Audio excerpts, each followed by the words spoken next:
তুমি কি সত্যি সত্যি বিয়ে করছো? বিয়ে করছি, এটা তো সতীন।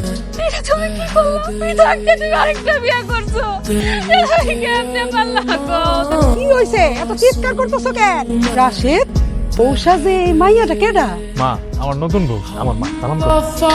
তুমি কোন সাহসে আমার অনুমতি ছাড়া বিয়ে করছো? আমি আরেকটা বিয়ে করলে তোর কাছে অনুমতি নেওয়া লাগবে? এই তুই কেটা? আমি তোমার বউ। তোরে তো আমি কোনোদিন বউ বইলা মানি না।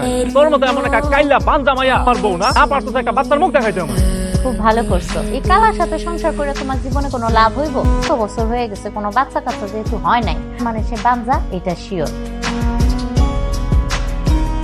জেরিন এখন থেকে এই ঘরে থাকে। আমি কই থাকবো? আমার আরেকটা ঘর আছে না, যেটা পুইরাস ঘরে থাকবে। না না, আমি এই ঘরে কোথাও যাবো না। আমি এই ঘরে তোমার লগে থাকবো। মহিলা কি পাগল হয়ে গেছে? ঘরে কখনো দুই বউ থাকে নাকি? তুমি ওরে এখন এই মুহূর্তে এখান থেকে যাইতে কও, নাহলে কিন্তু আমি চলে যাবো। তোরে কইতাছি না এই ঘর থেকে যাইতে? কথা কি তোর কান দিয়ে ঢুকে না? তুই ঘর থেকে বাইরে হবি নাকি তোরা লাইট দিয়ে বাইরে করবি? আমি এতিম একটা ভাইয়া, এই দুনিয়াটাতে একটা মানুষও নাই আমার। একটা স্বামী আছে, স্বামীটাও পর হয়ে গেল।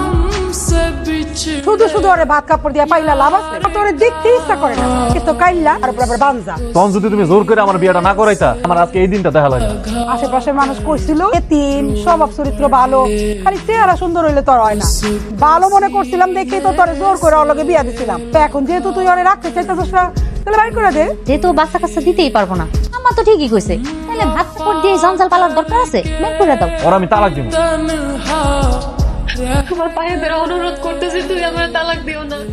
আমি কথা দিতেছি, তুই আমার যেমনি রাখবো আমি এমনিই থাকবো। দেখছেন আম্মা কি নাটক শুরু করছে? মনে হইতেছে তার আছে ভালো মানুষ এই দুনিয়াতে আর একটাও নাই। আপনারা কেউ এই মহিলার কথায় গইলা যায় না কিন্তু।